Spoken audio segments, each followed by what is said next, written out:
ఆశ్రమంలో అన్ని ఫెసిలిటీ చాలా గొప్పగా ఉన్నాయి. మరి వీళ్ళు బాగా భక్తితోటి శంకర్ సారు చాలా ఇంట్రెస్ట్ తోటి తీసుకొని చాలా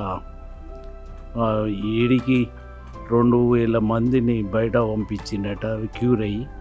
ఇంకా కొంతమంది కూడా ఉన్నారు ఇక్కడ 600 మంది దాకా. ఈ గొప్పగా అనిపిస్తుంది. ఈ ఆశ్రమంకి వచ్చినాక ఇంకా దయ పుట్టింది నాకు మంచిగా. ఇంకా ఇంకా ఉత్సాహంతో ఉన్నా.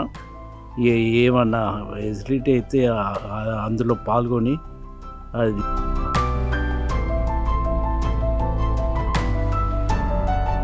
ఇక్కడ ఆశ్రమం చాలా బాగుంది, అంత నీట్గా ఉంది, అందరికి మంచిగా అనిపిస్తుంది. నాకైతే చాలా బాగుంది ఇక్కడికి వచ్చిన నుంచి.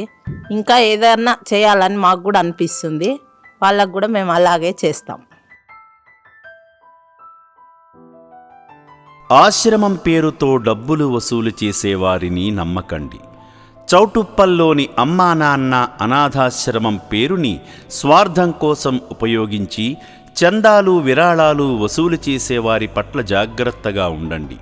ఈ ఆశ్రమ సభ్యులెవరూ రోడ్లపైన లేదా ఇంటికి వచ్చి సేవల పేరుతో డబ్బులు వసూలు చేయరు. అమ్మా నాన్న అనాథ ఆశ్రమం పేరుని వాడుకుని తెలంగాణ, ఆంధ్రప్రదేశ్ 2 రాష్ట్రాల్లో వీధుల్లో తిరుగుతూ బట్టలు, బియ్యము, పప్పులు, నిత్యావసరాలు, నగదు వసూలు చేస్తున్నట్లు ఆశ్రమం దృష్టికి వచ్చింది. వీధుల్లో తిరుగుతూ సహాయం చేయమని ఆశ్రమ యాజమాన్యం ఎవరినీ పంపించదని గమనించండి.